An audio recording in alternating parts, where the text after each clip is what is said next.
Olá, boa noite. Sejam bem-vindos mais uma vez a um podcastar. Hoje, infelizmente, sem o Fábio, mas felizmente para mim, né, porque eu posso felizmente estar aqui mais uma vez, mas desta vez fazendo a estreia como locutora para vocês, subscritores e também futuros subscritores também aqui do podcastar.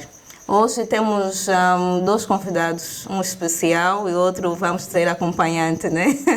Temos o Raul de Rosário, que é ator de cinema, televisão e teatro, e também temos o seu cachorrinho, né? O Pelinhos, que veio aqui nos honrar com a sua presença e seu alto astral. Já mais uma vez dizendo que esse é o podcastar, o podcast que traz para si os melhores convidados em um clima de boa conversa e super bom clima. Seja bem-vindo, Raul. Muito obrigado. É uma honra, um prazer estar aqui com vocês. Vim de bastante distante hoje, estava ali na Cabala a filmar umas coisas. E pronto, tive que trazer o Pelinhos porque ele está a andar comigo hoje, não tinha onde ficar, ia ficar preso lá em casa. E era assim, pronto, também diverte-se um bocado, vai dando uma dica ou outra. Portanto, se ouvirem aí um uau-uau, é ele que está... Já consigo prever umas interrupções bem-vindas do Pelinhos. Mas de todo o agrado, muito obrigado por esse convite, é sempre um prazer falar algumas coisas sobre nós, para ficar aí registrado também. Nós é que agradecemos, é uma honra, falo, né, individualmente, porque sempre o acompanhei, já fazem nos meus poucos 24 anos, né, foi uma trajetória em que não posso cortar, não posso não mencionar o peso que teve na minha vida como, vamos dizer, telespectadora, porque eu sempre acompanho as novelas que o Raul foi feito até agora. Então eu digo que a mim é uma honra poder cá estar e ter essa conversa super, vamos dizer, eu já sei que vai ser boa, né, contigo. Então a honra é toda nossa. Eu acredito também que todo o elenco está feliz por estar cá a fazer essa entrevista, vamos dizer, essa conversa conosco. Muito obrigado, muito obrigado. Não sabia que acompanhavas os filmes. Isso é quase impossível, né? É quase impossível. Eu aposto que, não vou dizer metade, eles já um rosto conhecido, só de mencionar que a caminho de cá, estava lá no carro com meus pais e quando mencionou o nome não conseguiram reconhecer, mas mostrei logo a fotografia e vem logo aquela ar de nostalgia, porque a abertura ou o começo do cinema não, da televisão, telenovelas cá, também terem rostos bem presentes e o do Raul é um deles, né? Fred Costa, Raul, no Centro de Viver, por exemplo, então... A Dicla, né? A Dicla, exatamente. A Tânia, todos esses. Então, tiveram... Sim, eu posso dizer que há uma geração antes dessa, né? Que eu também assisti na televisão quando tinha os meus 11 anos, 12, anos 80. Ok. Via na televisão umas outras pessoas, como o Delon, Cota Delon, que é aquela geração antes da minha. Eu vou fazer 50, faço para o ano. Então aquelas pessoas com 60 anos estão aí. Uns até de 70, né? Há uns outros de 70. Olá, o Pelinhos, já quer vir para nós. Mas vem, sem antes irmos para as novelas. Pelinhos. Ele quer estar perto. Então. Eu disse que ele estaria mais presente que o Raul, então ele quer vir mais vai falar já para mim. Uau. Então logo pulei. Estava logo aí pelas novelas e o valor, o peso que tem não só para mim. Mas é como disse, né? Tem uma geração anterior à vossa, claro, mas para nós jovens, sim. adultos, o nosso primeiro contato com a TV ou telenovela angolana foi com vocês, Raul, né? Muito, eu acho, por causa da tecnologia. Antes dessa televisão que vocês viram, era mesmo cassete, era a fita. Muitas das novelas anteriores a essas Certo. eram de fita. E então muito desse material mesmo se degradou e não houve uma... Não houve. Quem viu na altura viu e, não há, e há poucos registros. Há poucos certo? registros. E muitos deles já não estão bons para se apresentar hoje, né? Já estão um bocado... Já estão todos. Ok. Então, Raul Rosário, nascido em Benguela, 22 ou 23 de 22. agosto, 22 de agosto de 1973. Né, tá já nas vésperas do seu aniversário, daqui a pouco 50, o que não parece, né? Não, é 49 ainda. Aliás, 49, Mas né? é quase 50. Isso Né? também. Vai fazer 49. Depois 200, isso é só... Já nos 50. A malta só assusta, ei, já... Não, mas a Áurea está sempre jovem, tá sempre jovem. Obrigado. Então, e isso acho que é um detalhe para quem faz arte. Tem sempre a sua Áurea meio nutrida de jovialidade, vamos dizer, bom astral, ao ponto de passar espontaneamente para quem está à volta. E eu sinto isso com o Raul. Então, nasceu em Benguela, ganhou seu primeiro concurso de banda desenhada aos 11 anos de idade. Ou já posso dizer que nasceu com talento nas veias? Posso? Eu acho que sim. Esta cena do dom artístico é uma coisa que eu acho que é mesmo nata. Não posso dizer que não. Eu sempre me vi um bocado como um observador das coisas e ao mesmo tempo um observador de mim próprio. Eu acho que é uma das essências do ser ator, é isso, é uma pessoa que consegue observar o que está a acontecer à tua volta e ao mesmo tempo observar-te a ti próprio, a tua reação e é sempre uma relação, essa relação, eu lembro-me, eu um dia vou escrever sobre isso, mas eu lembro-me que não sei se acontece com toda a gente, mas a primeira vez que eu me dei conta tipo do meu próprio eu acho que devia ter 3 anos por aí. Não sei se menos, mas tipo eu. Como pessoa. Não sei se isso se passa contigo. Quando é que tu tiveste a tua primeira assim, a primeira coisa assim, eu sou eu. E isto eu lembro-me disso, aconteceu comigo em Benguela, eu nasci em Benguela, no bairro Benfica. Certo. Que é para quem conhece Benguela, é um bairro que na altura era mesmo periferia, não tinha estradas asfaltadas, não tinha luz elétrica, a minha avó tinha um candeeiro, tínhamos uma televisão, acho, numa rua. Hoje é um bairro caríssimo até já, quase. Tinha bois, tinha gado lá no fundo, a menos... Antes eu pensava que era muito, hoje passando por lá no sítio onde tinha, afinal é mesmo já atrás, 50 atrás. Metros ou bem atrás. E eu pensava que era assim uma distância grande. Também acho que era por ser mais novo, né? As coisas têm uma dimensão maior que tem agora, sim. E eu dei-me conta disso, eu a brincar com bonecos com cor de barro, porque aquilo é argiloso. Benguela é quase toda argilosa, aquela terra castanha. Okay. Castanha. Não é vermelha, é castanha amarela mesmo. Benguela é toda assim, amarela, aquela argila. E eu a brincar com os bonecos, de repente a fazer bonecos, e dei-me conta tipo do eu sou eu, eu poderia começar a escrever a minha história a partir daí. E essa história da criatividade sempre me acompanhou, de criar, né? Então posso dizer que é isso, que é algo inato, né? Porque eu ainda mencionei aqui na minha agenda, eu tenho uma cábula aqui e anotei essa pergunta. Se o ambiente familiar, né, influenciou nessa embarcação no mundo artístico desde muito novo, ou realmente foi algo espontâneo? Não, eu acho que nasce com, eu acredito que cada pessoa nasce com um talento. Certo. Eu acho que Deus dá assim às pessoas qualidades e não sei se defeitos, mas sim.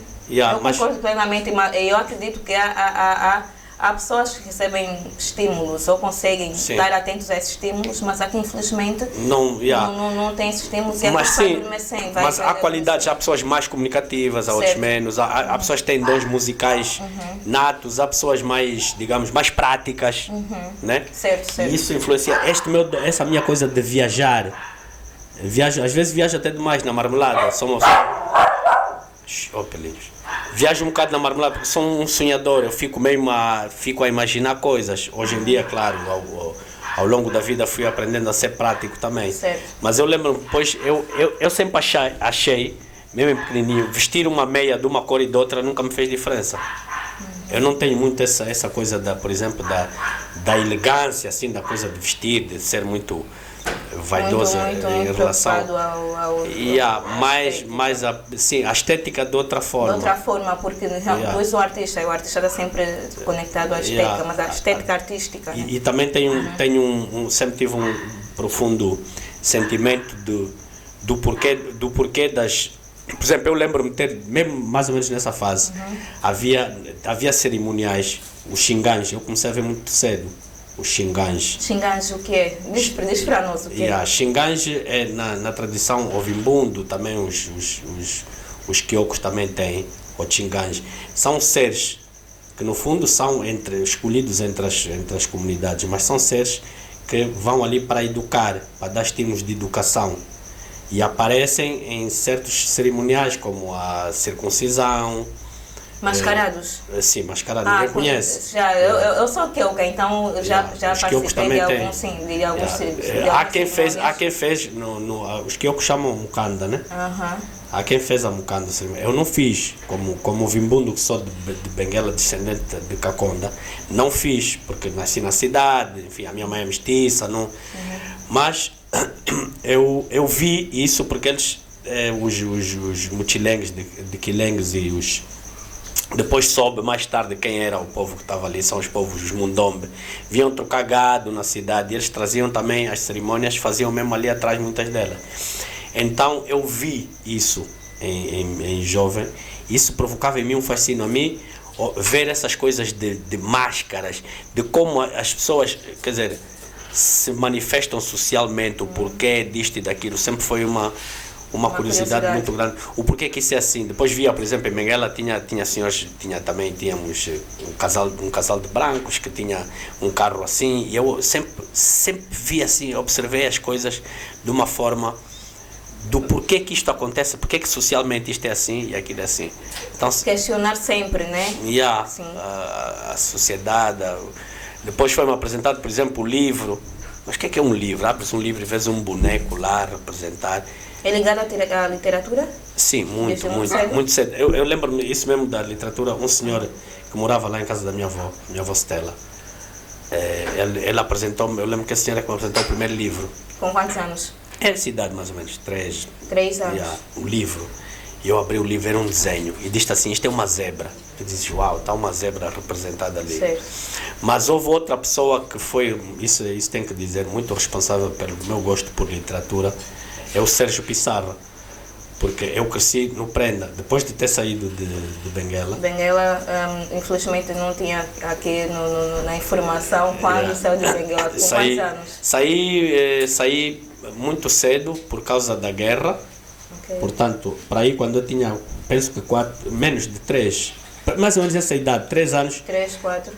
A guerra, não sei se tu sabes, a guerra, os sul-africanos ocuparam Benguela, houve um avanço das tropas sul-africanas que ocuparam Benguela e vieram parar aqui no Kwanza Sul.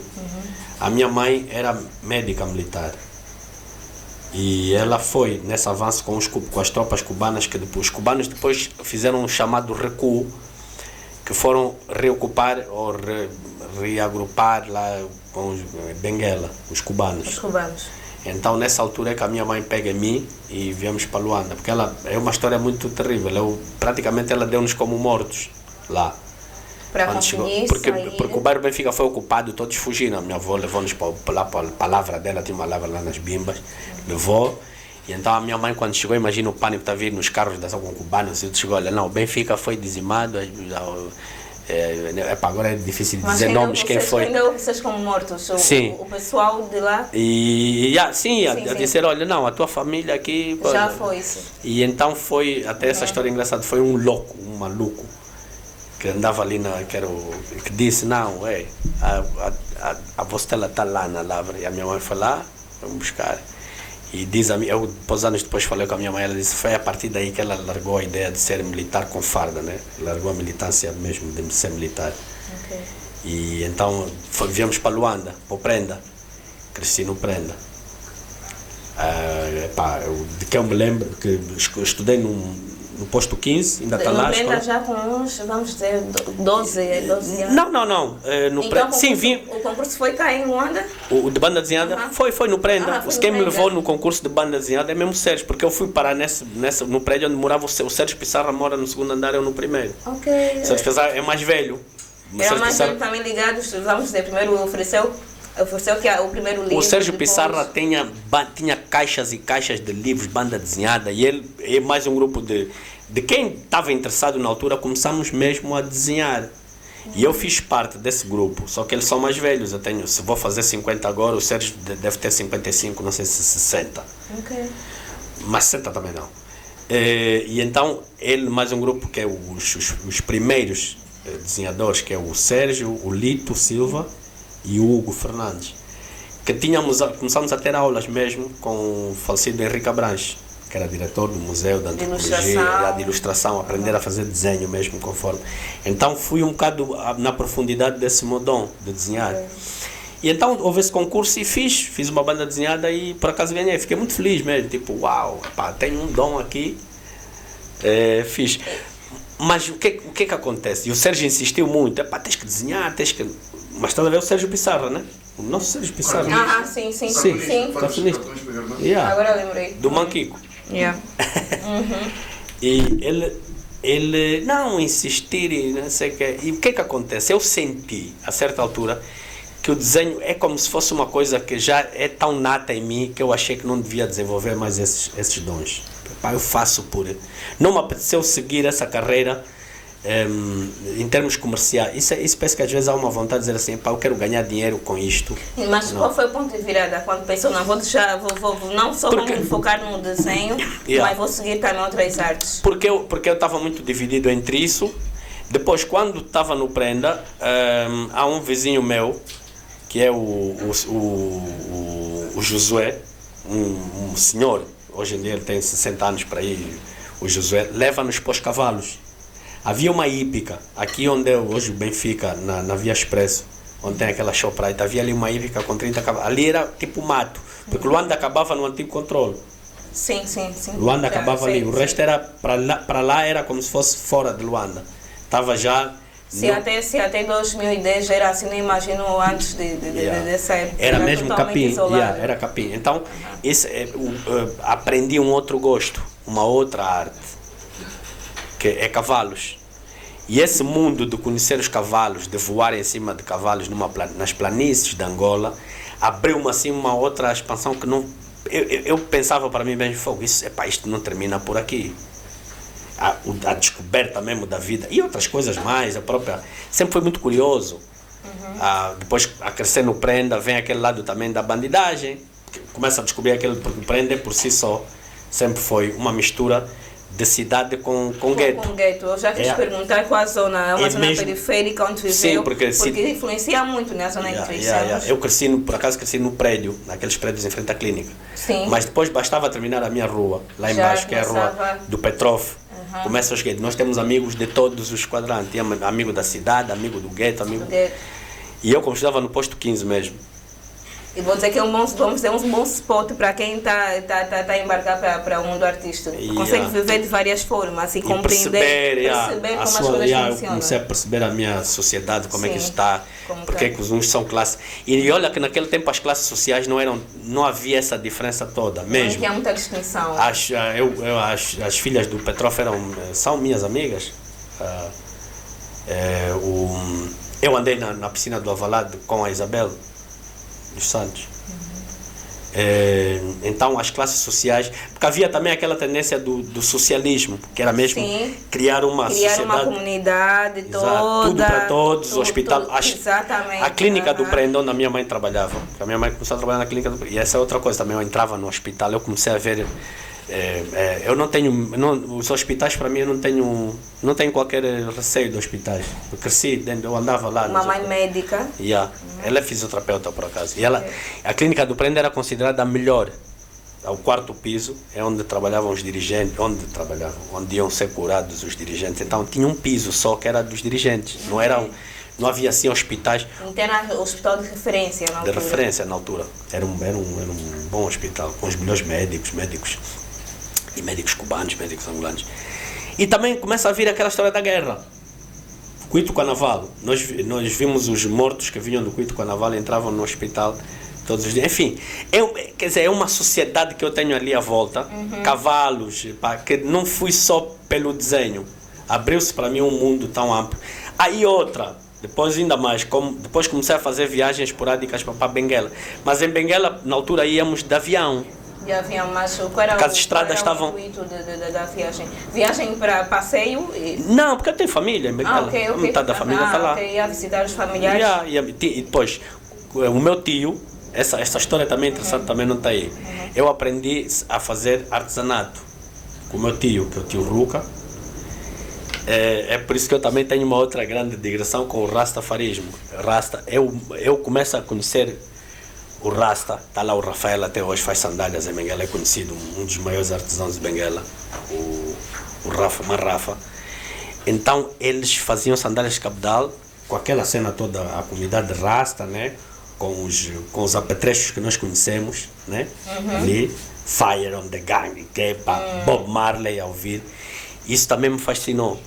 E eu começo a fazer sandálias de cabedal também, aí com os meus...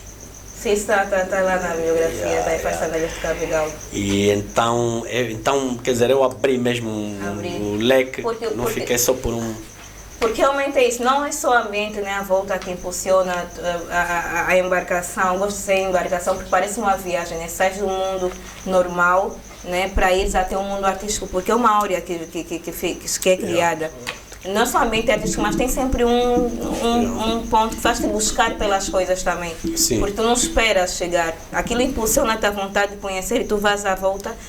Não vais buscar, né, o que impulsionou talvez essa vontade de fazer sandálias, por exemplo. Porque eu aposto que o Pissarra não influenciou, não tentou influenciar apenas a ti na altura, mas outras pessoas.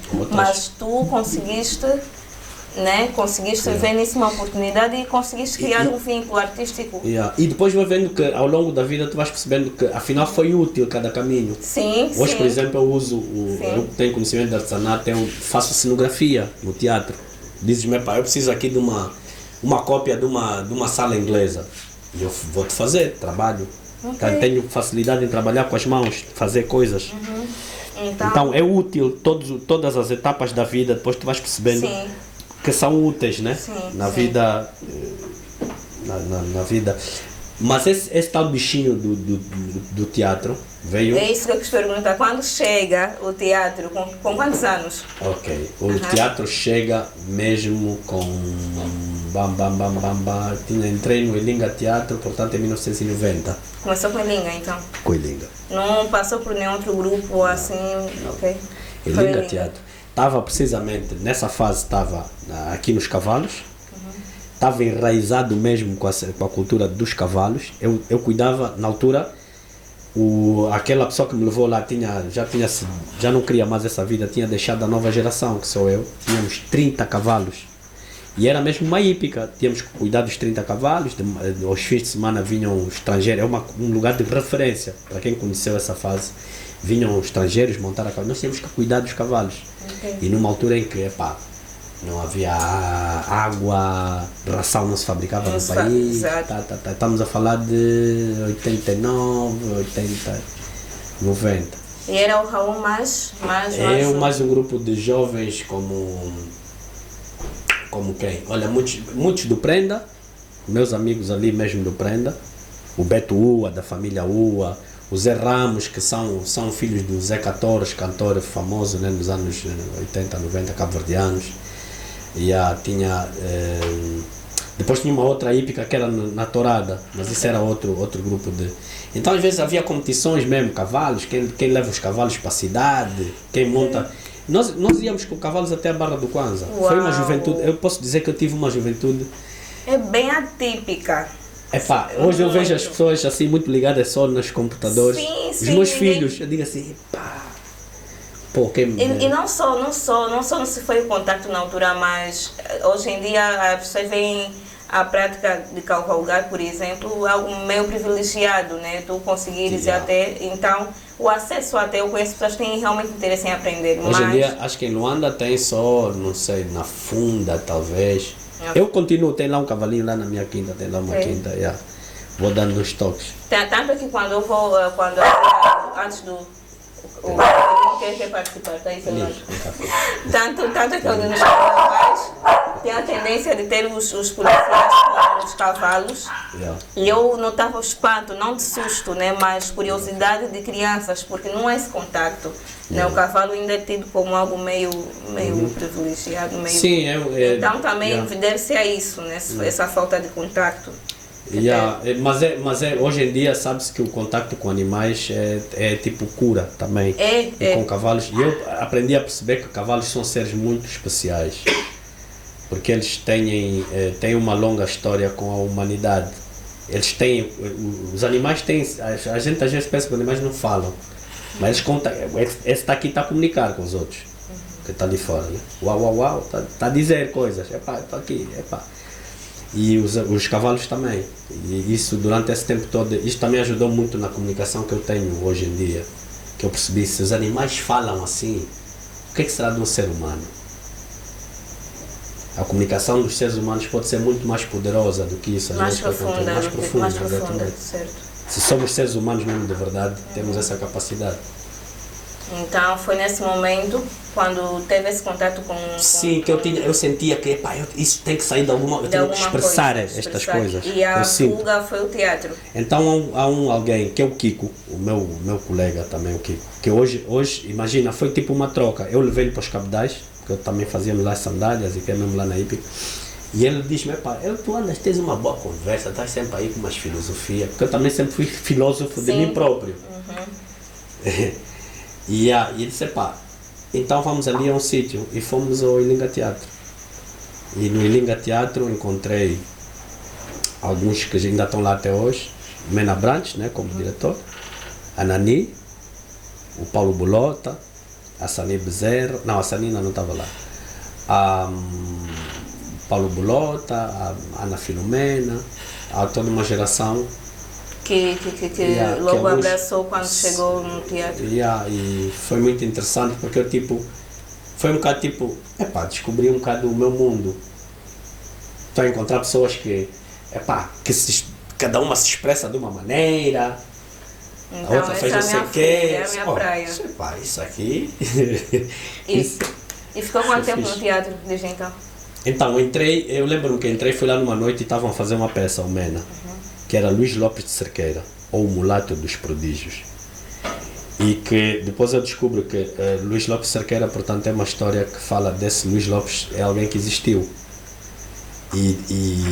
Então, Luís Lopes de Cerqueira, ele foi um tal de mestiço que na guerra supostamente cortou a cabeça do último rei do Congo. Vê só já o peso da história. É já a história que apresentaram. Então eu que já sou amante de história, eu disse, o que é isso? É assim, não sei o que. Então começo também, já meu gosto pela literatura, começa a perceber Mena Branch, começa a ver, esse cota aqui tem muito para um gajo coisa. E começa a perceber a história. Certo. Congo, rei do Congo, pá. E então faço essa peça um bocado como figurante, assim, só tinha uma cena lá para fazer, levantava uma arma. E as pessoas gostaram, viram a intensidade com que eu fiz. Só tu vais fazer um teatro, fica aqui conosco. Mas isso, entretanto, já estamos a falar dos anos 90. Eu tinha acabado de fazer 18, ou ia fazer 18, uma coisa assim parecida a anos. E, entretanto, havia a história também. Eu estava no Macarenco, acho da eletricidade, algo que não tinha nada a ver, porque o meu pai dizia que esse mundo é eletrônico. Então tu vais aprender eletrônica. Hoje sei que o pai tinha razão. Devia ter estudado eletrônica. Não, nós íamos perder. Não, ainda bem que não ouviu. Desde então, comecei em 1990. Desde 1991 até os dias atuais já fez 35 peças de teatro. Mas esse currículo não está atualizado. Eu contei um por um, 37. Esse já não está atualizado. O resumo tá muito, então temos que atualizar. Está lá 37, né? 7 de cinema. Cinema 7 e TV e telenovelas 6 ou outro, ok, mas algo à volta destes números, né? Então, já explorou cada área? TV, cinema, teatro. Qual área mais a praia do Raul? Onde se tivesse que escolher, olha, estás infelizmente em 3 opções, tens que escolher uma delas, iria de certeza. É sem dúvida o teatro, porque o teatro é como a vida, é uma coisa, energeticamente eu não consigo equiparar, não sei o que se equipara verdadeiramente ao teatro, né? Ao ponto de um ser humano, tipo, se transformar diante dos outros para contar uma história. Isso não tem medida nem valor. Então, sem dúvida, eu se pudesse, tipo, ganhar a vida só a fazer teatro, esquecia já. Se vocês quiserem filme, eu aqui vou fazer assim. Que é só teatro. Mas não, mas também é lógico que eu hoje em dia entendo a importância do cinema, porque é uma abrangência diferente, né? Certo. Estamos a contar história, se quisermos contar uma história, podemos contar para milhares de pessoas. Então, não tem, atualmente não tem lugar que não chegue, né? O cinema. Numa pendrive. E até a televisão, agora que eu estou a fazer televisão, eu vejo que também é uma coisa importante, que as pessoas veem. Certo. Então o melhor é que demos, é melhor dar conteúdos aprazíveis às pessoas que estão a ver, que as pessoas consomem mesmo. Sim, até porque infelizmente também o acesso ao teatro aqui nem toda a gente ainda consegue. Infelizmente, mas vamos dizer lá, o preço é razoável, até não, nem diria razoável, porque há essa onda de atores que não conseguem sustentar-se através do teatro, mas ao mesmo tempo também o público não está ainda preparado ou não consegue aceder, aliás, tão facilmente como o cinema. Olha, eu aí posso tocar numa questão social que pode um bocado raiar um bocado da política também. Mas é necessário que falemos sobre isso. Então... Bom, olha, quando eu cresci, nos anos 80, eu cresci no Prenda, cinemas. Tínhamos o cinema Tivoli, embaixo, era só descer a samba, e fui lá ver filmes no Tivoli. Já fui ver filmes onde é agora a Assembleia, onde passou a ser depois a Assembleia, que agora já não está lá, o cinema Restauração. Vi filme ali, vi Sandokan. O Tivoli era a nossa casa, estávamos sempre no Tivoli, lá embaixo. Depois tinha, na cidade, vi filme no Tropical, vi filme no 1º de Maio, que é ali na Mutamba, vi filmes no Carlo Marx, vi filmes no Atlântico. Essas salas hoje, para muitos jovens, nem conhecem. Não, nem. Falei de algumas, tu nem sabes nem onde é que ficam. Sim, citou algumas que eu faço ideia e as outras realmente nem sequer sei saber que existiam. Depois ainda tenho o Cine Avenida, que foi derrubado em plena Mutamba. E o Ilinga só não caiu porque nós somos mesmo resistentes culturais, pusemos-nos à frente, literalmente à frente das máquinas, tipo, daqui não vamos tirar. As pais já assim, eu estou a falar mesmo a sério. Dormimos lá, depois nos avisaram, não, as pais já estão a vir, a paz já estava assim, pronto. Porque a ideia é tu derrubares para depois, quando está no chão, já não tens direito a nada. Não tem nada. Mas eu digo que eu fico às vezes pasmado e às vezes tento encontrar razões da gente não ter querido fazer uma nação muito mais ligada a questões do saber. Às vezes pergunto mesmo assim, o que aconteceu? Em profundidade. Há rumores, uns dizem que é uma cena assim, mas eu gostava de perceber, que alguém me fizesse entender o porquê. Ou seja, tinhas esses cinemas, desculpa, não sei o quê, porque afinal tinham donos. Isso quando se quis tirar coisas, tiraram, né? Ou seja, mesmo restauração, quando virou Assembleia, não sei o que, agora está a demorar tanto tempo. Então, não perceber que nós temos diante de nós um problema social muito grave, e depois muito mais com a guerra, e nós vimos a guerra, né? E a guerra traz por si vibrações muito fortes. Muito.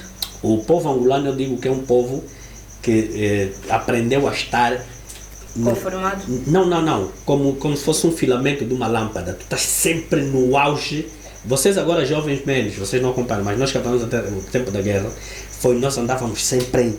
Daí é onde eu vejo que apareceram muitos fenómenos,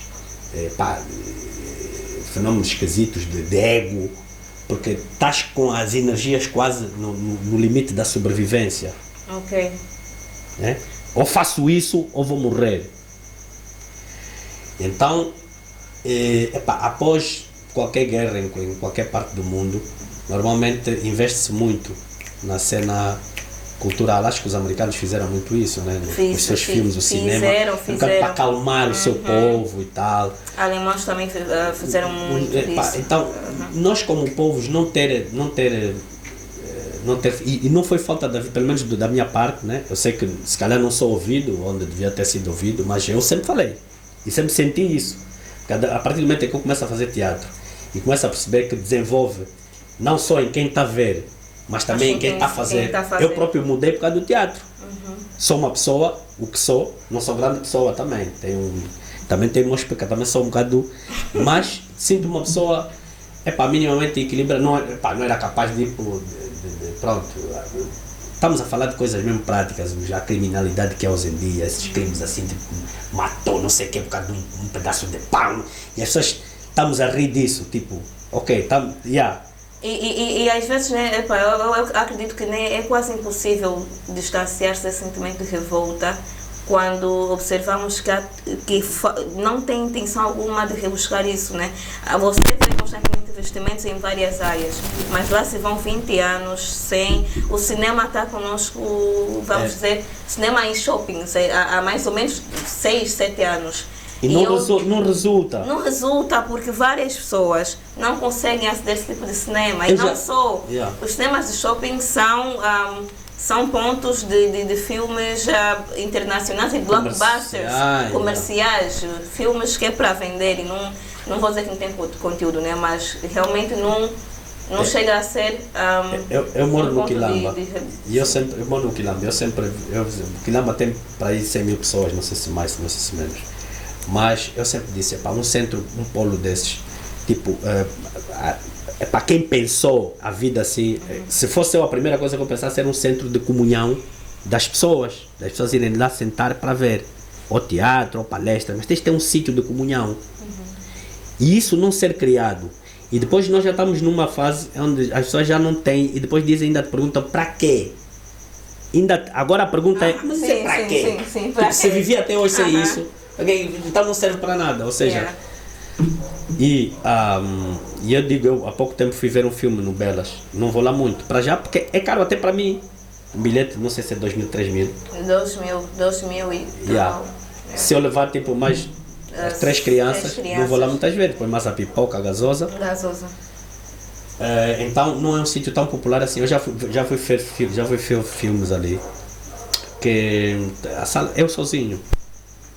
Mas tu tens uma comunidade, tens o Bitatanque, tens o Zango, tu tens milhares e milhares de pessoas, ou seja, não ter pensado. E depois logo a seguir eu penso logo, por exemplo, numa Nigéria.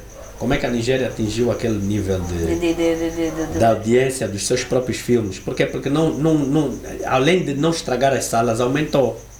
Agora sim, o loft tem que estar aumentou, aquilo ficou um quintal desses, é cinema. Nos bairros. O problema é que aqui foi proibido. Isso é importante houve dizer. essa época, assim, eu vivi essa época que você vai em barracas, tem DVDs pirateados e conseguias ver filmes. Vou te contar um segredo. Eu, quando fiz o Cidade Vazia, peguei na cassete e no meu bairro, como eu estava lá, que eu não tinha dinheiro, fui numa desses sítios lá do meu bairro. Na altura eu vivia no Morro Bento. E olhei para o lado, como é, põe desse filme aí, 3 dias. A Maria João não pode saber disso. O filme estava sem exibido e vocês viam? Não, o filme só tinha o CD. Né? Eu disse, vou ver esse filme assim. E foi pessoas a verem. Filme angolano, fixe. Porque não passou, na altura não passou nem nas televisões, nem lá do sítio. Mas agora imagina, nessa fase, se a produção do cinema angolano, então o que é que acontece? Tu aí ganhas público. E o público habitua-se a ver os teus filmes. Com euros, 100 euros, mas habitua-se, porque acha graça. Sim. Olha ali a samba, esse é no Morro Bento, esse é a fulana, esse é a Margarida, esse é o cabelo da outra. Então, tanto é que hoje em dia os filmes produzidos cá estão, vou dizer, um pouco esquecidos, né? Você é obrigado a ir ao YouTube. por quê? Essa parte de casa, Porque nós comparamos logo o cinema ao americano. Ao americano, porque sim. o americano nos injetou. Ainda bem que isso não aconteceu com a música, mas está a acontecer também. Se tu vais ver o ritmo, o hip hop, o ritmo que eu considero um bocado melocórdico, bitônico, isso para mim é uma quebra da própria natureza rítmica da África, porque a natureza rítmica da África não é monocórdica. Se tu vais ouvir a marimba tem bué de tons, está a falar assim. Então nós próprios às vezes nos negamos a coisas de extrema beleza só porque, só porque aquele delegado da cultura de Malange não agiu bem, e depois veio uma ordem, depois a coisa que tipo, não entende assim, mas por que eu não chego a Malange e tem lá uma casa onde o senhor toca marimba e eu vou lá beber uns vinhos só ouvir marimba? Por que isso não existe? Tipo, ainda bem que estou aqui a falar, não sei se vai existir ainda antes da minha parte, mas a coisa mais normal. E há países africanos onde isso aconteceu mesmo. Chegas lá, no Senegal, não sei, está lá, estão a tocar mesmo as marimbas deles, o jacora, tocas, sentas, então absorves o que é teu, tu apossas-te do que é teu. Isso é meu. Eu tenho uma opinião um pouquinho distanciada quanto ao hip hop, porque eu acredito que do mesmo jeito que o hip hop, né, muitas pessoas recebem influência do hip hop hoje em dia. Há também estilos americanos que sofreram alterações, influências de estilos africanos. Eu também sei desse. É como se fosse um retorno. Sim, é um retorno, é a globalização. Acho que o mau uso, não vou dizer mau uso, né? O mau uso do estilo em si, né? Porque eu não vou, se usar o hip hop, ou se ouvir o hip hop, e ver naquilo tendência de criar outros estilos, é uma outra coisa, né? Claro, há sempre positivos ou consequências positivas e negativas, por exemplo. Há quem, por exemplo, não ouviu o hip hop e que estava até o hip hop. O problema é que tu só tens angolanos a ouvir hip hop, ou seja, tu como angolano devias ouvir mesmo. Primeiro devia ser. Sim, os estilos nacionais. A mim está-me a preocupar, vista a história que eu comecei a contar, que eu ouvi primeiro o Batuque Xingãs. A primeira coisa que eu ouvi é o Batuque Xingãs. Isso devia ser uma norma. Primeira coisa que você ouve tem que ser a coisa tua. Depois. Agora, tu quando recebes logo de batismo outra coisa, tu já estás a ser batizado na outra coisa. Vai ser muito difícil depois gostar daquela outra, porque você não está habituado. Então, isso está acontecendo. E agora. Eu não sei, eu falo com. Vamos dizer, aqui somos de gerações diferentes, não falo, estou aqui na geração. Vou falar sobre a minha geração. Sinto essa proximidade agora com conteúdos angolanos e principalmente na música. A música angolana a ser ouvida muito, mas claro, até o hip hop feito cá, no hip hop feito, vamos dizer, que veio com alterações também africanas, estão a ser misturados ritmos africanos, kuduro com trap, e cria-se um novo estilo também, ou um novo hip hop. Eu acho que talvez há 10 anos atrás havia essa tendência, porque não havia, vamos dizer o quê? Era novidade internet e nós recebíamos às vezes conteúdos de lá e queríamos fazer tal como o fulano, cicrano. Quero ser famoso como o cicrano, não tem essa tendência de estudar o estilo, deixa eu misturar com o que eu vivo realmente. E está existindo atualmente grupos, né? Não vou dar exemplos, mas há muitos grupos que estão a criar essa conexão linda de se ver. Realmente. E lá está, eu volto a dizer, isto é falta de quê? Então, centros culturais em cada município. E aí está, tipo, tu trabalhas a música contemporânea com base na música ancestral. Isso é a coisa mais natural que todos os africanos fizeram, os Cora, o Salif Keita, o Youssou N'Dour, isso fizeram. E tu, uma negação das coisas que às vezes eu fico mesmo assim pasmo. Tá ali, ainda tens, tá ali, a ancestralidade tá ali, comprovadamente feita da mesma maneira há mais de 300 anos. Não precisas tirar fotografia nem buscar na história, é mesmo. E depois não fazes esta conexão com as coisas. Parece, isso para mim é que cria esse distanciamento, essa alienação no fundo. É uma base muito forte. Aí eu volto a criar a pergunta: será que isso é uma coisa propositada? Se for. É como eu disse, é quase impossível não sentir-se revoltado, porque todos os sinais indicam que é propositado e gera um sentimento de separação. separação, tu não tens ideia, depois não gostas. É uma coisa muito importante. Cultural. Não gostas, tipo, não gostas do que é angolano. Epá, depois começa a dizer, pá, não, esse mamãe Angola também nunca vão fazer nada, porque também não fazem nada de jeito, eu vou bazar, eu vou viver nos Estados Unidos. Epá, não queres aceitar, não queres trabalhar na mudança, é uma coisa que está errada. E epá, vamos mudar ainda, mas não poderia ser assim, vamos debater ainda isso, mas aqui não poderia. Então, esse sentimento de alienação, de não querer resolver os problemas, já é um grande problema.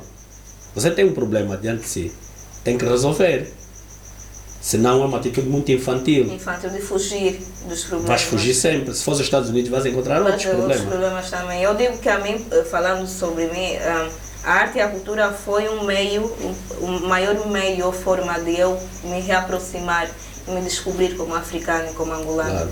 E eu acredito que é o que o Raul acabou de dizer, falta isso, né? Isso tem sido, a falta disso tem sido um motivo de muitas pessoas distanciarem-se do que são realmente, ou da essência angolano-africana. E vou dizer, eu vi estas coisas, porque para mim o mais normal, depois há uma questão ainda, porque uns chamaram socialismo, outros não sei o quê, até nisso temos alguns problemas, de sistemas políticos que não podemos adaptar a nós próprios.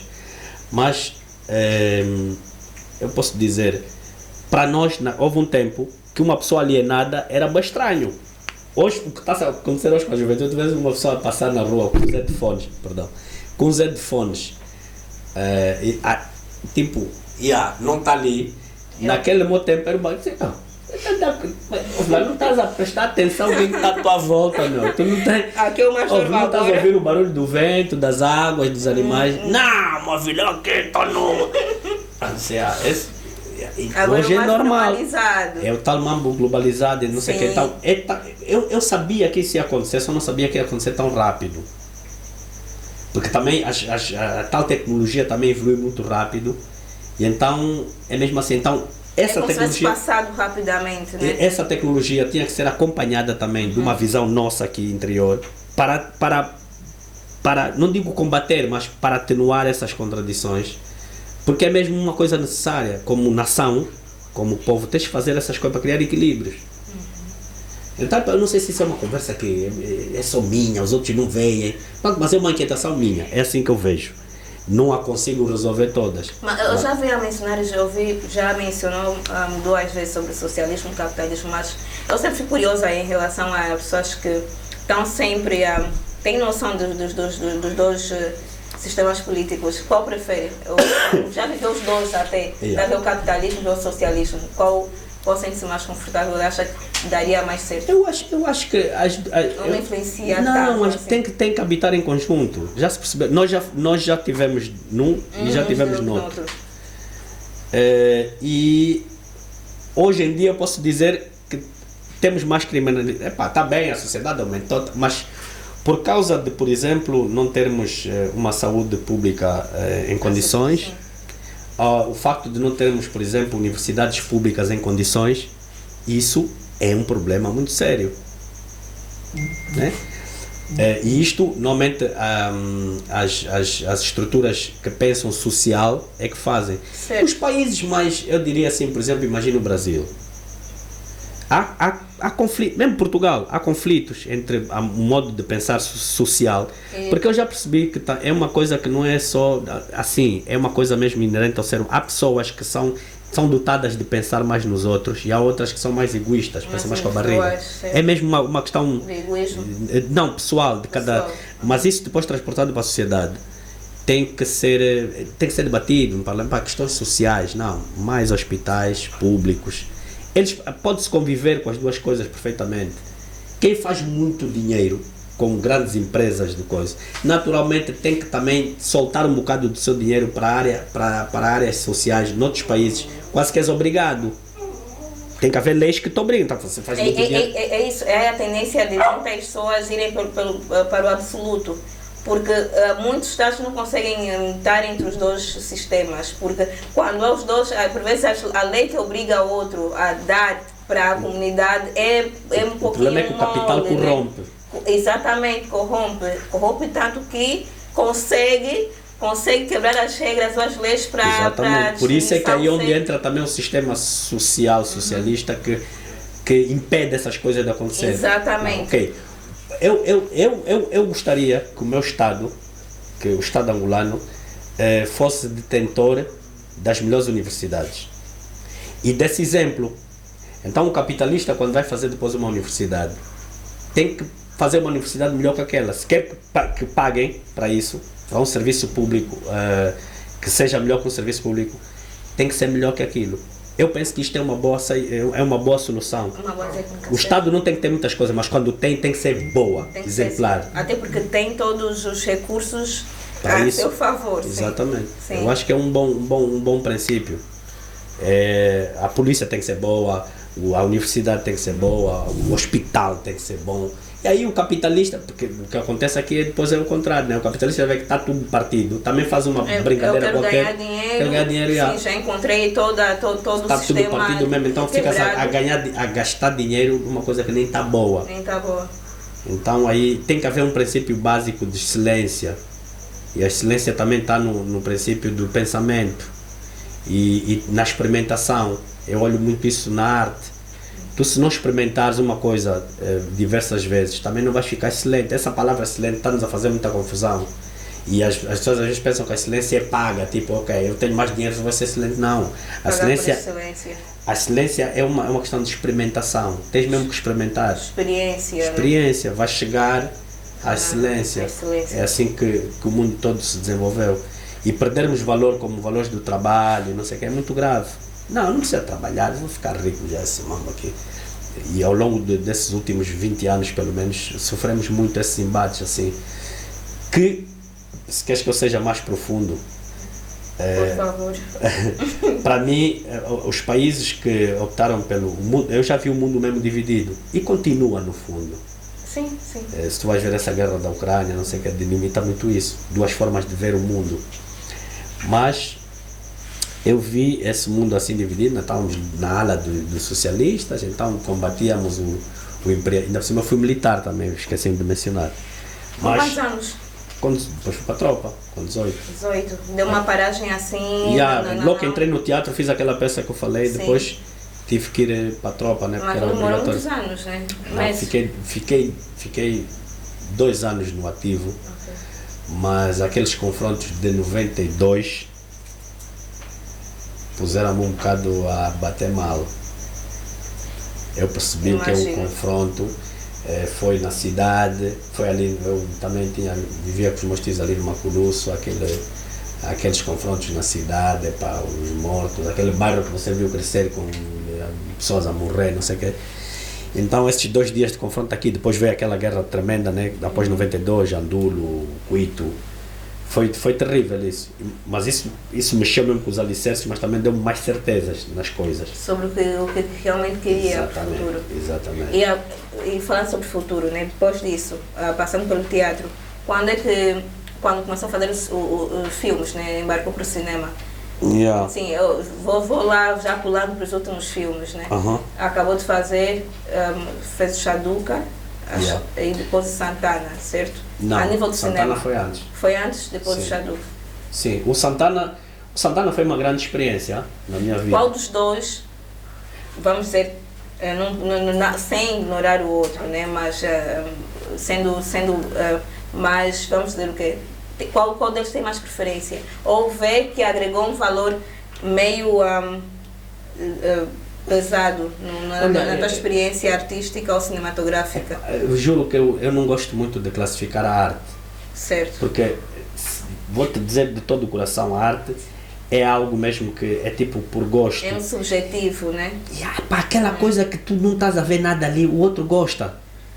Então é muito difícil dizer assim, isto é melhor que aquilo. Há coisas eminentemente boas, que ninguém pode dizer que é mau. Certo. Mas depois também o bom tu não consegues explicar bem porque que é bom. Portanto, é uma questão tão emotiva que é muito difícil classificar mesmo arte. Dizer assim, não, isso aqui é bom, mas é bom por quê? Tem uma explicação, depois é pessoal. Então vamos fugir do bom e mau. Qual teve mais não, trabalho, são coisas diferentes. Eu tenho uma boa relação com o realizador do Xaduca, que é o Guabi Silva, e só para dizer isso, o Guabi Silva, e essa conversa já tivemos muitas vezes, aquilo é tipo uma experimentação. Nós estamos a fazer filmes em cima do joelho, tipo, vamos filmar essa cena assim. Não, aqui não vai dar, então vamos mudar, o portão vai ser assim. A carrinha dos bombeiros não veio, não tem fumo, vamos meter fumo de coisa, de capim. Trabalhar o cinema assim, que é muito interessante. Sim, e fizemos mas depois vejo o quê? Passo pela juventude, por exemplo, quando estou lá na Quinta, no Cachito, viram Xaduca. Cota do Xaduca, gostamos bem porque é uma história juvenil. Sim. E, por exemplo, Santana, aqueles meninos não viram. Porque Santana está na Netflix. Exato. Mas agora o Santana é uma experiência tremenda. Eu tive a oportunidade e aquilo caiu na minha vida também assim. Eu estava em casa e alguém disse, vamos fazer um casting, aí um filme, não sei o que, fui lá fazer. E o Maradona, que é o realizador, disse, eu quero estar ti para fazer esse papel. E fomos para a África do Sul, profissionality, e hoje chega as máquinas, toda a produção. Cape Town, para quem não sei, mas Cape Town é uma máquina de fazer cinemas, cinema em África. E chegamos lá, tens estúdios, chegamos lá, tens treinamento com constantes que te ensinam a disparar as armas da forma. A propósito, eu vi também lá na formação, que teve uma formação em relação a técnicas, né, de luta. De luta chegas no estúdio, estás a encontrar profissional. Olha, pela primeira vez que tive aquela, tipo nos filmes, dá-te assim, a roulotte, com o teu nome, Raul Rosário, e entras. E de repente a experiência de estar assim com atores, tipo o David O'Hara, né? E eu na expectativa, vou estar com um gajo que é o David O'Hara, fogo. Um gajo que filmou com o Mel Gibson, eu que sou fã do Mel Gibson. E ele veio com aquela voz dele. E depois com atores como o Rapulama, que é para mim um ator sul-africano de referência, que depois conversamos muito da situação do cinema em Angola. E com atores como o Hakim Haikazim, acho que é o nome dele assim, não sei pronunciar bem. Mas o Hakim, que conversou conosco e mostrou empatia em dizer assim, olha, nós estamos lá a viver na América, somos atores africanos, nigerianos no caso, mas nós queremos fazer filmes em África. Porque nós estamos aqui a viver na América, queremos fazer os filmes deles. Queremos fazer nossos filmes, contando as histórias. E dizer, ouvir isso de uma pessoa daquele calibre, tu dizes, afinal é verdade, temos mesmo que fazer. E então o Santana é assim uma produção tremenda. Tu vês as coisas técnicas, a bala quando sai, aquilo, realmente um trabalho cinematográfico ao todo. E eu tive lesão aqui na perna, no músculo, por estar a correr com as armas são reais, são balas de salva, mas são armas verdadeiras. Aquilo causa um impacto tremendo quando estás a filmar, estás a disparar uma arma que sai mesmo fogo e faz barulho, fecham ruas até às X horas, pum, pum, pum, vês uma rua, parece que está a arrebentar, e eles fazem aquilo com prazer, arrebentam casas, equipas de stands que arrebentam, fazem isso tudo arrebentar na boa. Então é outro nível de cinema, de abordagem, que é mesmo para vender. Aquilo não é aquilo é mesmo comercial, aquilo tem que atingir um nível que é para... Até porque os custos de produção são enormes, então tem que repensar depois. E fez-me pensar um bocado também que nós temos aqui uns irmãos aqui bem perto e não aprendemos com eles. Estamos muito divinos, muito sagrados. Isso é ótimo. Eu vou a Portugal. Portugal. Olha, vamos fazer uma breve pausa para falarmos aqui um bocado do Centro Terapêutico de Desenvolvimento Pessoal, o EcoChale, né, que situa-se cá no Patriota e tem serviços de psicologia, fisioterapia, fonoaudiologia, terapia ocupacional e entre outros serviços, né? O EcoChale, embora seja um centro recente, é um centro já com serviços bem posicionados e bem avançados, e também tem exames de audição, estudo auditivo completo, rastreio auditivo, teste de linguinha e emissões otoacústicas, acho que pronunciei bem. Então, para quem esteja interessado, pode contactar o 945 590338 e pode ir também para o Instagram, que é o EcoChale Center, ou para o Facebook também, que é o Centro Terapêutico e Desenvolvimento Ecochale. E é isso, estão situados no Patriota, condomínio Candando, na casa 186. Não sei se foi correto dizer a casa, mas é isso, né? Ecochale, Centro Terapêutico de Desenvolvimento Social, aliás, pessoal. Então é isso. Acho que a pausa serviu para dar um gole no vinho, nem não aproveitou. Aproveitou, né?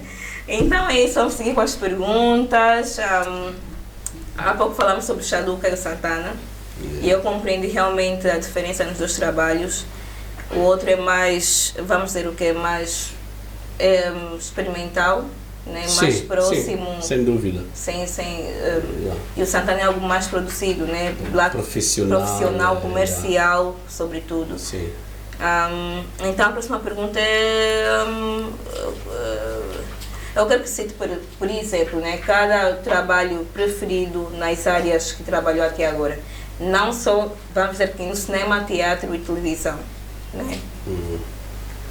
Vai citar no cinema. Eu sei que não há como dizer, nem vai chegar a citar o bom e o mau, mas onde tem mais memórias trabalhando até agora, sente que realmente contribuiu para o desenvolvimento na carreira até agora, no teatro, na televisão e no cinema. Eu volto a dizer, eu sinceramente, eu aplico-me a 100% em qualquer coisa que esteja a fazer. Ou seja, então para mim não tem assim, eu vou fazer o quê? É isto. Tanto pode ser por 1 milhão ou por 100 kwanzas.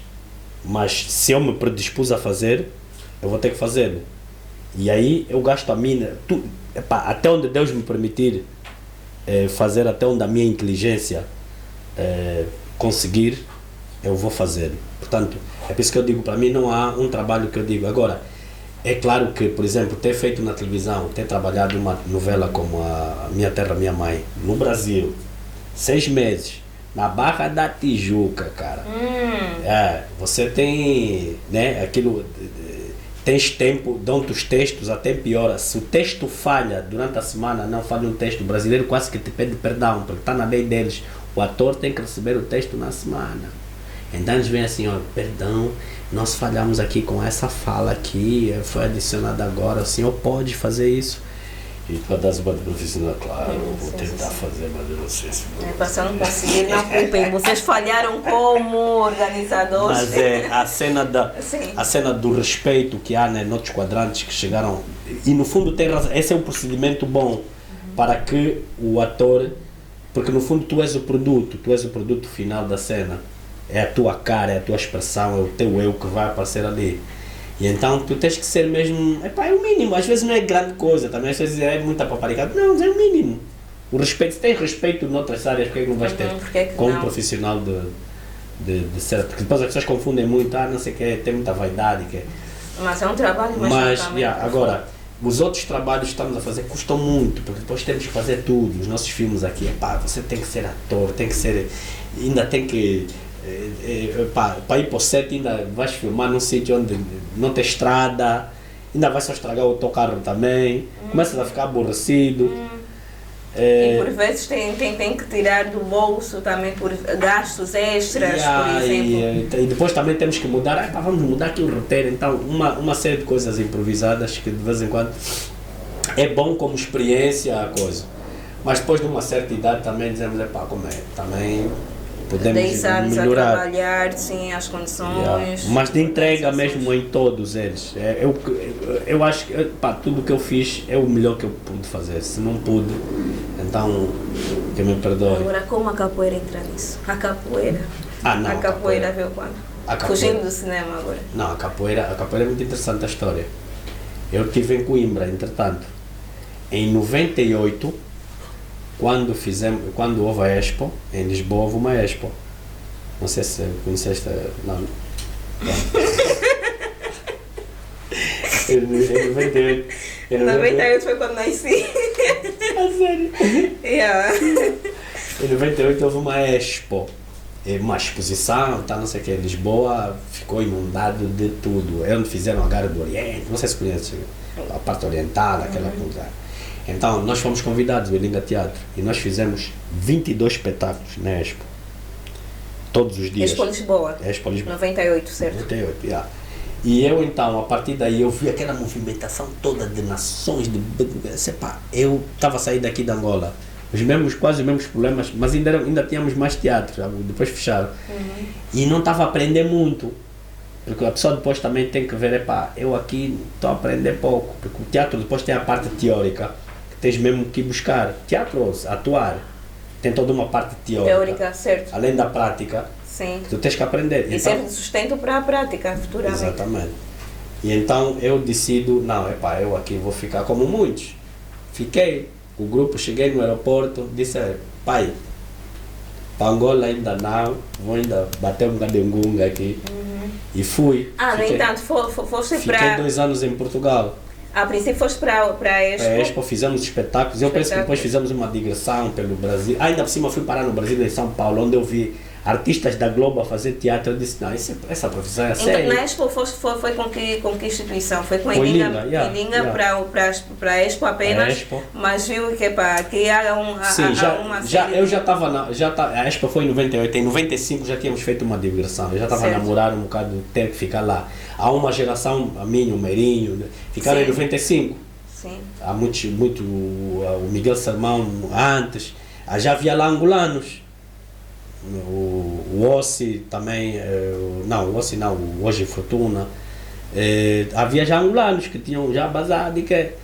Então, também vou bazar.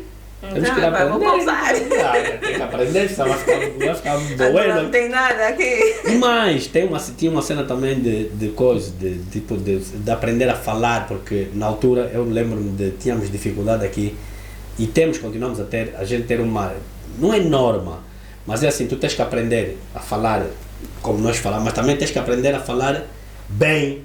Ou seja, eu tenho que saber bem a história dessa língua portuguesa. De onde é que isso sai? Tive que ir a Coimbra. E fiquei lá 2 anos em Portugal e fiquei em Coimbra. Como muitos fiquei, ainda trabalhei na obra, mas fiquei... Tem quantos anos?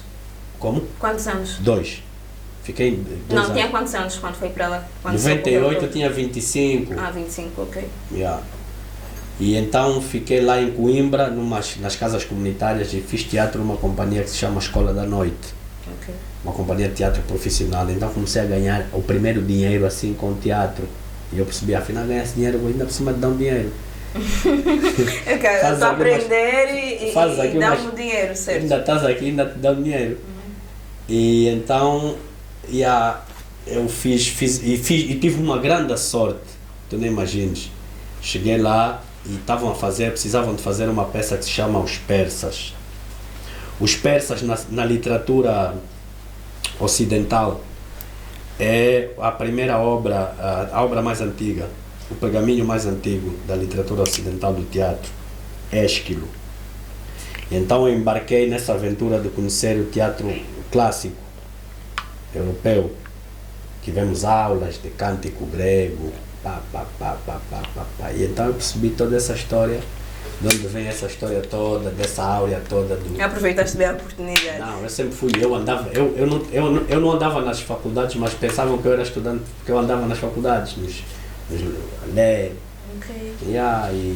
E então, de tanto ler, também, mas Coimbra também é uma cidade que tinha 25 anos, as aventuras, as bebedeiras, festas. E então, e começa a entrar numa cena dessas muito cerebral, né?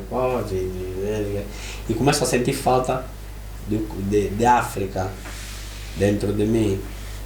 Os batuques que eu já ouvia, estão onde? Os calões, as mamás. As mamás. E então, uma dessas noites, estava com um amigo, mesmo assim, como estamos a falar assim, patati patatá, eu só assustei, comecei a ouvir assim um batuque, assim, eu lembro bem disso, eu disse assim a ele, meu filho, eu estou a dizer que eu estou a ficar maluco, eu já estou a ouvir batuques aqui em Cuba. E o Avilo disse, era um português, eu disse, não, agora tu estás, não me estou a ouvir, isto é capoeira lá na Praça da República. Eu disse, vamos lá, fui lá e estava um grupo de capoeira a tocar, é meu amigo até hoje, Contramestre Vilar, um brasileiro, que estava lá em Portugal e que tinha um grupo Muzenza lá. E eu, quando olhei assim a roda, acho que foi a primeira vez, porque aqui em Angola a capoeira depois veio em 95 ou 98, não sei bem, mas eu estava lá. E então eu vi aquilo, pá, eu como já tocava percussão, sempre toquei mesmo com o grupo Elinga, aquela peça fomos lá fazer, que era dos batuques. Certo. Entrei, pedi, pá, deixa-me só tocar, toquei, olha, então acho que comecei a treinar com ele. E ainda por cima, essa foi mais outra coisa que eu descobri. Logo a seguir, bastou 3 meses, já estava a andar com esse grupo Muzenza, fazíamos espetáculos e era pago. Fomos no carnaval do ano 2000, tocámos num evento. Não, é pá. Lá em Portugal? Lá em Portugal. Nesses 2 anos? Nesses 2 anos, quando entrei na capoeira, depois eu andava com o contramestre de cima para ele, gostava de mim porque eu tocava bem, eu já levava os instrumentos, ia lhe acordar às vezes, para como vamos treinar, vamos não sei o quê. E quando voltou para Angola, a capoeira quando voltou? Entrei, voltei para Angola completamente, então comecei a frequentar o marítimo da ilha, que foi o primeiro núcleo aqui em Angola. O mestre, na altura estava uma geração que está agora bem mais velha, né? Tava lá o Balu, tava o Muxi, o Pau Preto, tinha saído um pouco, mas essa geração que tinha é a semente que foi lançada pelos os mestres brasileiros, né?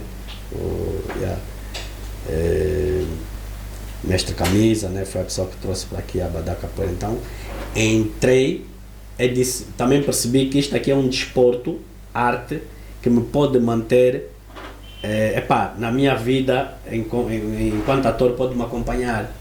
Porque para já, coordenação motora, isso, cântico, descoberta da ancestralidade, essa coisa toda, está tudo em conexão. Está tudo em conexão. Eu disse, então esse é o desporto, não vale a pena procurar mais. Capoeira, então hoje em dia, por exemplo, eu quando dou aulas às vezes de teatro, não sei o quê, o aquecimento, são movimentos de capoeira. Porque torces-te todo. Então, aqui então pratica até hoje? Sim, sim. E atualmente faz parte do grupo? Do grupo Abadá. Abadá Capoeira, sim. Abadá, certo. E pronto, tem um núcleo, às vezes vou no Ilinga, né? Terças e quintas, outras vezes, às vezes tem aqui também no Patriota, aí à frente. E está tudo aí. Está tudo aí. Até hoje, uma pergunta aqui, eu sei que vai fugir, mas eu acho que vai conseguir dar um jeito. Até hoje, há um trabalho que arrepende-se de ter feito a nível da arte. Vamos de capoeira nem tanto, vamos dizer no cinema, TV, ou mesmo como ilustrador. Algo que tenha feito disso, foi uma má escolha eu ter agregado isso à minha carreira. Não, me arrepender não, mas já aconteceu ter quase desistido de alguma coisa que eu achei que eu não vou conseguir fazer isso.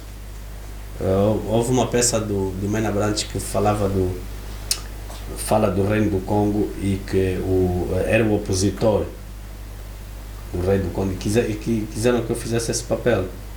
Eu já desde o princípio, porque uma das coisas que acontece no teatro, nós aprendemos assim, a primeira coisa é a paixão. Tu, quando lês um texto ou quando dá um tema, é paixão mesmo, o coração tem que bater. Tipo, uau, tô a gostar disso. Isto é que dá. A história me encantou e eu mergulhei. Tens que ter essa paixão. A paixão é qualquer coisa bem inexplicável, né? Você não sabe por que tem paixão. Sim. Pelo que tem. Mas essa coisa tem que te encantar. Então, tu vais seguindo esse instinto, né? E aí vai chegando, vão desabrochando muitas coisas. E não aconteceu com a peça? Não acontece porque eu não estava a perceber, para já não estava a enquadrar nisso, tipo, Congo, não estou a ver isso, então fui fazendo um bocado, então achei que fiz uma coisa assim mesmo, tipo, quem me viu deve ter dito, isso não é Diego, né? A peça foi quando? Foi quando? Foi uma altura em que o Mena está a abordar muito isso. Fizemos uma Tariari, fizemos Kimpavita há muito tempo. Fizemos a primeira temporada, fizemos a segunda. Foi uma grande honra para mim no teatro foi ter apresentado a história Kimpavita, que na verdade é Tsimpa, não é Kimpa, é Tsimpa. Tsimpa. Mas na altura pronunciava mesmo Kipa. Não, né? Kipa, acho que é o português Sim. é que coisa. Mas, sim, pá, fizemos em Banza Congo, no último Fest Congo. Para mim foi uma coisa muito forte, essa viagem a Banza Congo.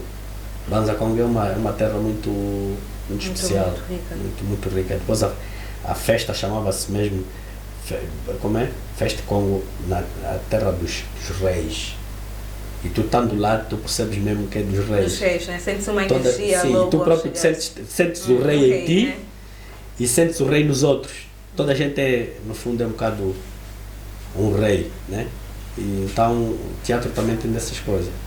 Então, o que mais te ajudou a ter êxito em todas as áreas artísticas que foi estudando e feito parte até agora?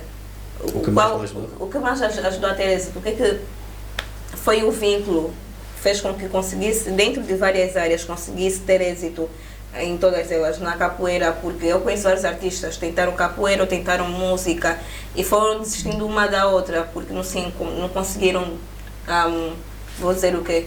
Organizar ou cuidar de todas elas. O que é que ajudou mais a ter êxito? Não atrapalhou ter que ser ilustrador, encenar, estar no cinema. O que é que, na verdade, estás a perguntar o que é que me move mais? É isso? O que é que mais impulsionou, impulsionou para conseguires ter êxito em todas as áreas que tens agora? Porque o Raul é um artista muito facetado, né? Consegue estar em várias áreas das artes.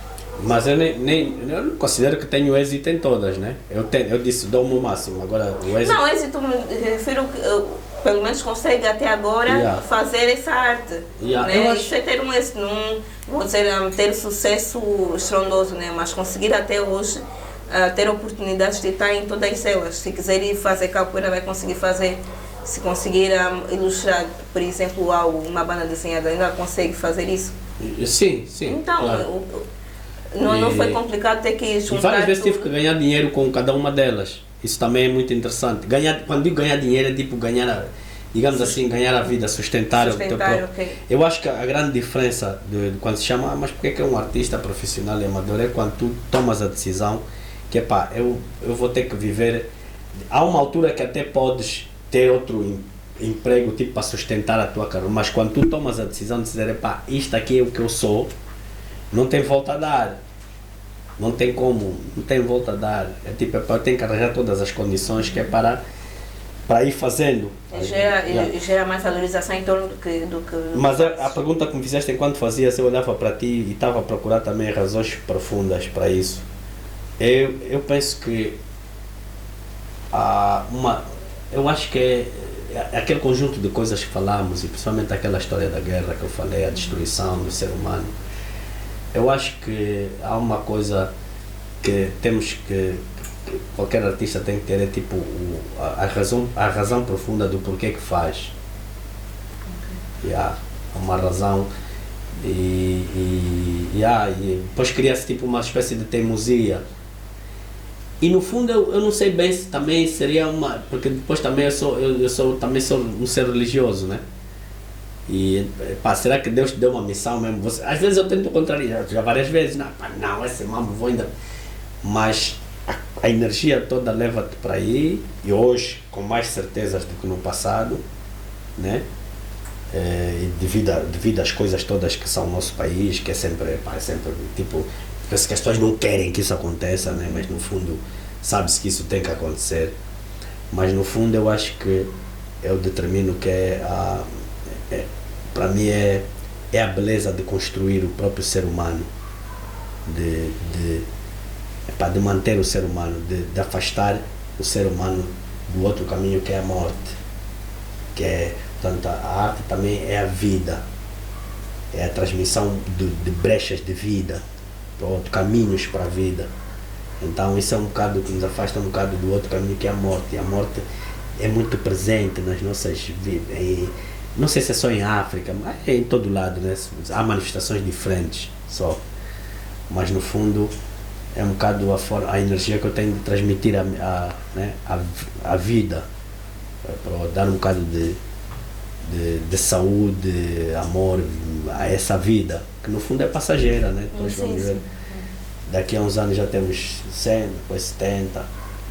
E o que é que fizemos nesse planeta, que no fundo é um mistério também. A própria vida é um mistério, né? Ninguém sabe quem somos, o que é que estamos aqui a fazer. O que é isso de vida? Então eu penso que é que é um chamamento também, mas ao mesmo tempo essa minha vontade é para de dar beleza, dar vida ao outro.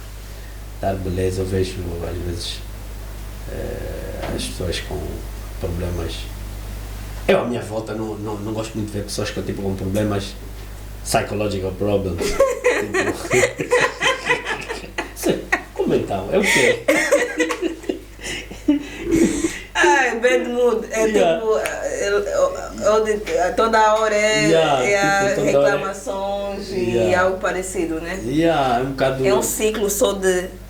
Porque é meio uma cura, eu penso. A cena das artes é uma cura, um bocado... Tem que ser visto como uma cura, é mesmo uma cura social. Uma cura. Tu curas-te pela... Há uma coisa muito interessante que depois o teatro grego ensinou isso. Chama-se a catarsis. Isso é no estudo das artes gregas. Existe a catarsis. Catarsis é os filósofos estudaram isso sempre, acho que é o Platão.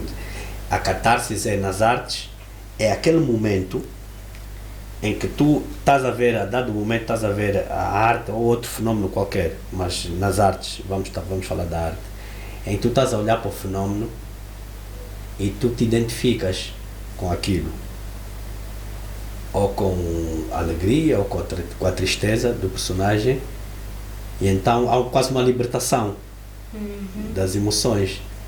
Tu dizes, uau, olha, está ali um ser humano igual a mim, que tem o mesmo sentimento. Isso é chamada catarse, isso é estudado no catarse, chama-se catarse. E aí, nas artes. E aí é onde a arte promove o humanismo de ser humano. Então tu identificas, o artista está a dizer uma coisa que há.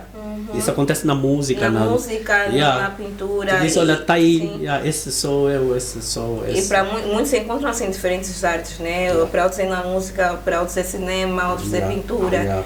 E pode ser em vários tons. Pode ser na tristeza, né? Quando olhas aquela cena bem chorada. E para muitos pode ser até na comédia, né? É muito subjetivo. Subjetivo. Então percebo. Eu até estou arrependida dessa pergunta, acho que tinha que ser logo a final, porque a emoção, né?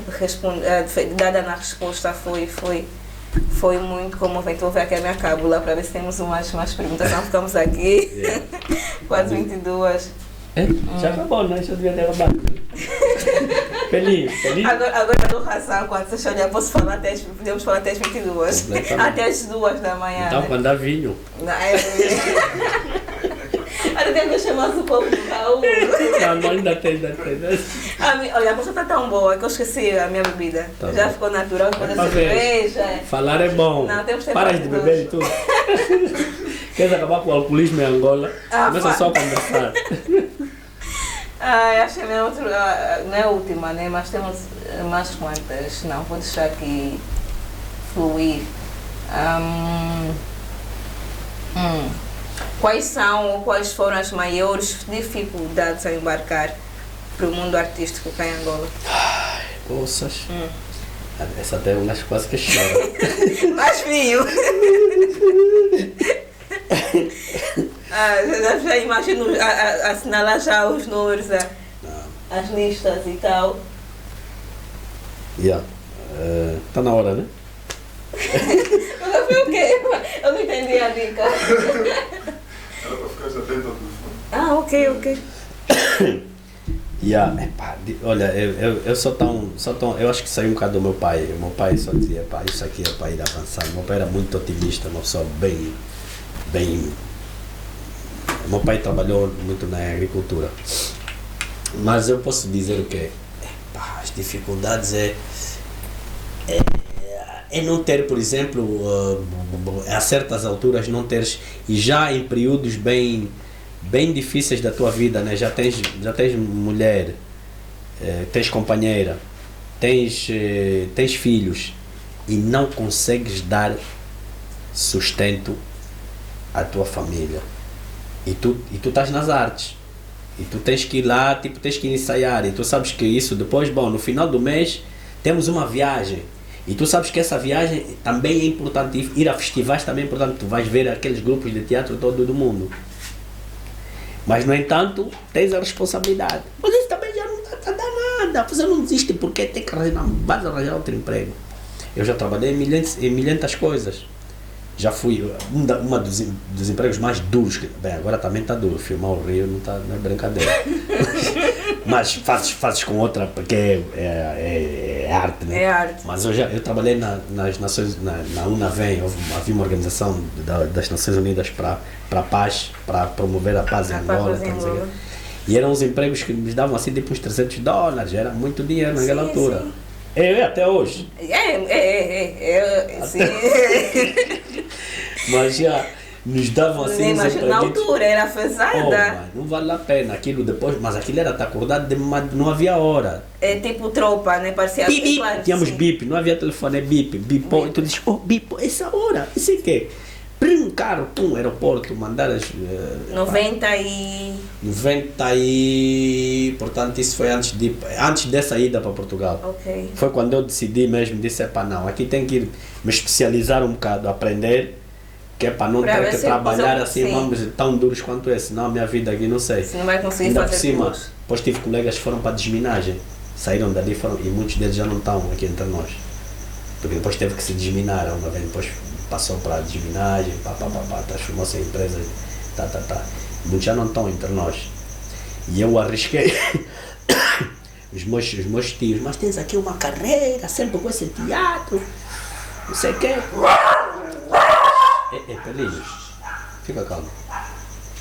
E então, eu penso que a minha parte é sempre essa dúvida. E eu estou aqui a falar, não sei se isso já acabou, porque agora pode ser um momento bom, mas depois não temos. Por quê? Porque depois não temos essa continuidade aqui em Angola, que é a falta mesmo de teatros. Se cada companhia tivesse um grupo de teatro, agora felizmente está aí o cinema, ainda bem, a juventude dá mesmo toda a carga essa juventude. Vamos embora, vamos fazer cinemas curtas, longas, vamos contar nossa história. Para nos dar emprego a nós, também já estamos a ficar velhinhos, mas temos sempre lá um cargo de pai ou de não sei o quê, de tio. Mas a ideia é trabalhar e haver essa cena para dar trabalho. Esta coisa de ficar desempregado é uma coisa angustiante, né? Quando não tens. Eu praticamente posso dizer que quase perdi família, ou seja, perdi, não é bem o nome, mas traz muitos problemas. Quando tu não consegues pagar as tuas... A falta de dinheiro traz muitos as tuas problemas, contas, quando não tens casa própria, não tens... Isso é uma coisa... Então eu acho que essa angústia de poder realizar as coisas mais normais, né, na tua vida, mesmo trabalhando muito, você está sentindo que está a trabalhar muito. Mas eu estou a dizer, então se não está a dar esse emprego, você está a trabalhar muito, arranja outro. Olha, vou te arranjar aqui um negócio, você vai vender. Eu não sei vender, não sei. Eu quero arte. Não é só crer, eu só sei fazer isso. Eu vou te contar uma experiência, eu estive nas obras em Portugal. Até, porque pronto, cada um, há algumas coisas que eu sei fazer, mas bater mesmo massa, não sei. Carpintaria ainda não há jeito, cabidagem, mas bater massa, subir casa, não consigo. E aí, então estou lá na obra. E então eu comecei a falar. Volta e meia estava a falar com os amigos. Como é? Vai na banda e quer, não sei o que. Mas tu vens aqui para conversar. Mas vens aqui para conversar. Então, em vez de estar lá a bater as paredes... A conversa dos outros. E os outros não entendem. É verdade. Daí estamos até agora, pessoal. Então, a conversa sempre fluiu. Então, o maior... Eu acho que é transformar a tua vida profissional, o teu esforço em ganhos sociais, né? Em poder estar mais ou menos a viver uma vida digna. Eu acho que eu tinha uma pergunta também, uma próxima pergunta que era qual a parte mais difícil em ser artista, mas acho que também está conectado a isto. Ou há mais... Acho que é uma pergunta diferente, sim. Em ser um artista, fugindo das dificuldades econômicas, aliás, o que é mais difícil em ser um artista? Sim. Eu não sei se é... O que é mais difícil? Sim.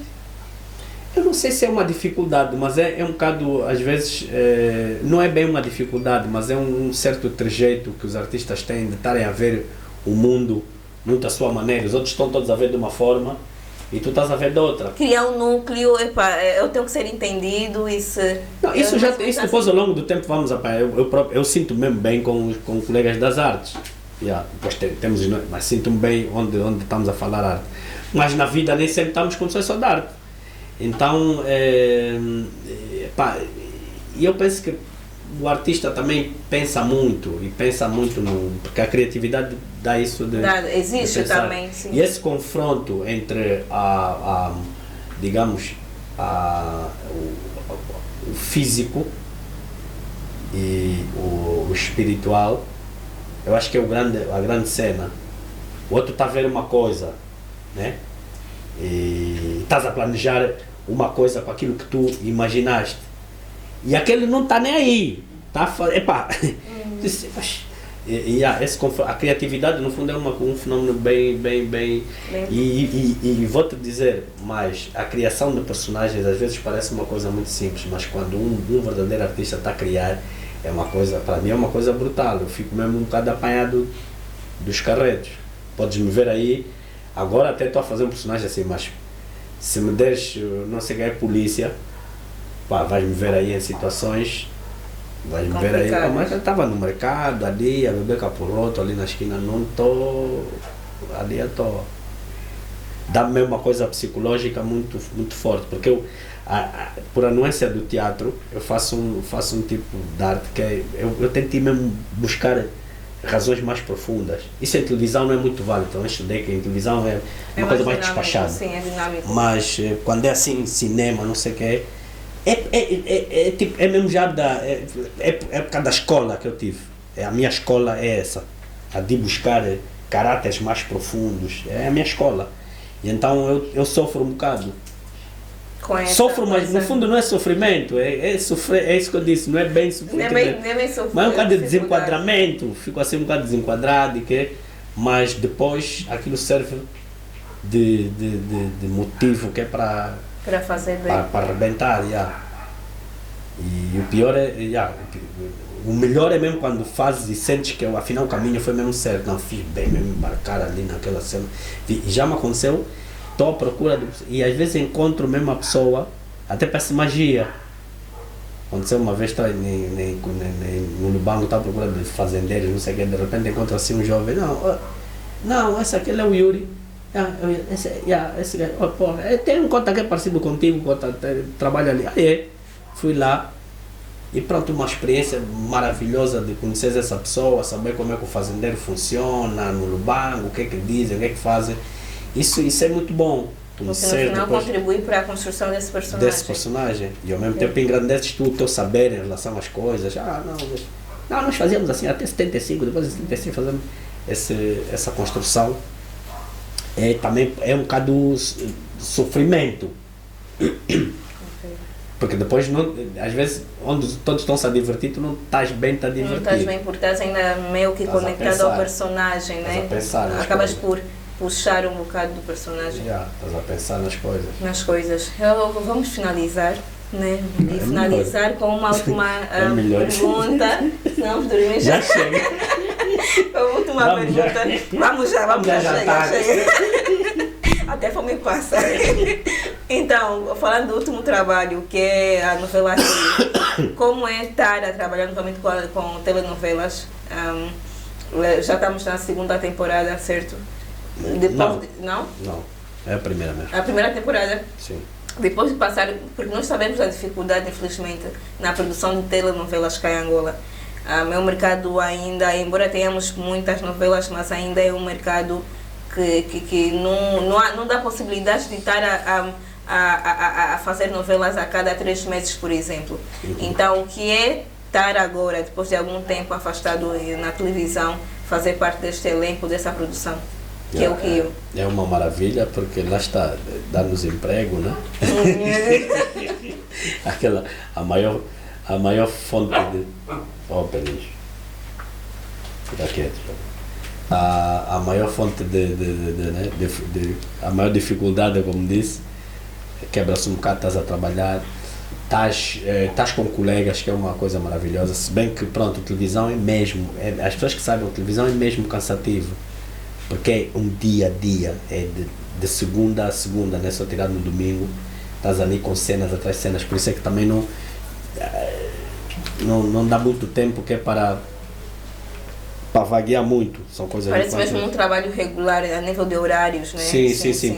Parece muito como um emprego regular. Como emprego regular. Mas isso também é muito bom para treinar também a tua, como é que se diz, disciplina, mesmo enquanto ator. Eu aconselho, pelo menos a fazer um ator a fazer televisão, porque dá essa disciplina, dá rapidez de discernimento. Não tem essa história, não estudei texto, não. Aquilo é mais dinâmico, aprende rápido, dá essa capacidade de improviso diante certo. Da situação, porque não tens muito tempo de ensaio. E não há vamos lá dizer, mencionar um pouco sobre a experiência lá, gravar o Minha Terra, Minha Mãe no Brasil, onde há também aquele preparo, por talvez algum membro da organização não ter feito, ter esquecido uma frase, ter tido a obrigação de improvisar. Aqui já é um pouquinho diferente, acredito eu. Não é que a pessoa é indiferente a isso, né? Mas não há aquele todo. Não, isso depende de produção para produção, né? E depende também da liberdade que tens enquanto produtor, enquanto realizador. Há uns que dão mais liberdade que outros.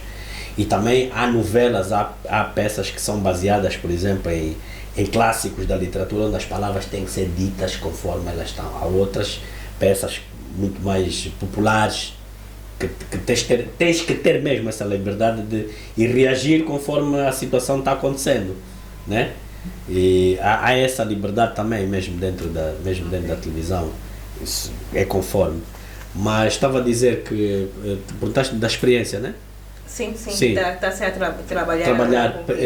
É muito agradecido para já pelo convite, né? Há muito tempo que não fazia, mas depois foi uma coisa maravilhosa ter ido, antes da novela começar, ter ido às zonas diamantíferas. Estive na Nhareia, no Andulo, e estive lá uma semana mesmo no sítio das minas, para ir buscar um bocado da motivação das pessoas, o que leva as pessoas a ir cavar diamantes. Porque até a história da novela gira em torno dos diamantes. É uma história muito interessante, que já foi feita na Índia e na África do Sul. Ela está na África do Sul, penso que já vai na 6ª temporada, não sei bem. O que é certo é que gira em torno destes países que têm estes diamantes, no caso a Índia, a África do Sul também. Não sei se a Índia tem, mas deve ter outros minerais. Ou seja, gira um bocado dessa coisa da mineração e que é mais ou menos idêntica às questões. Se tu vais reparar, nas zonas onde há diamantes também onde há mais pobreza, onde há mais apossamento de terras. De terras, sim. Investimentos exteriores. Então ter trabalhado, depois também pelo facto de estar a fazer direção de atores nesta novela, e estar a trabalhar com atores para mim perfeitamente fenomenais, que muitos dos quais nunca tinha trabalhado, né? E de repente surgiram diante de mim pessoas, artistas, que até fazem um bocado, fizeram logo largar também muito do preconceito daquela coisa, não, nós do teatro, não. Certo. Esquece mesmo isso. Há pessoas que vêm de diferentes, como é que se diz, plataformas de exibição, porque isso depois não é, a diferença entre cinema e teatro não é uma questão de diferentes artes, é a mesma arte, é ser ator, só é uma plataforma diferente de apresentar. Sim, a zona de atuação é diferente. E então tem atores fabulosos, atores que decoram textos em menos de, atores que se entregam nas cenas, atores elegantes. Eu gosto muito da elegância de muitos elegantes, tu vês em cena, tem um porte bonito. Isso é maravilhoso, É tem sido uma experiência muito boa mesmo. Desde já, em relação à última pergunta, a última é esta que eu estou a fazer agora. A conversa está muito interessante, não quero ir agora. Então, era sobre os Globos de Ouro, que acabou de ganhar os 2 Globos de Ouro. Então, como foi receber esta premiação? Não né? foram 2? Foram 2 do filme. Até foram 3, acho, né? Há um terceiro. Também... Não, Santana foi como eu como ator, depois teve como realização e melhor filme, não sei. Eu acho que é uma coisa por aí. Então é aqui na pesquisa, mas se calhar está enganado, eu já estou exagerado. Merecia 3, merecia 4. Só pelo abuso.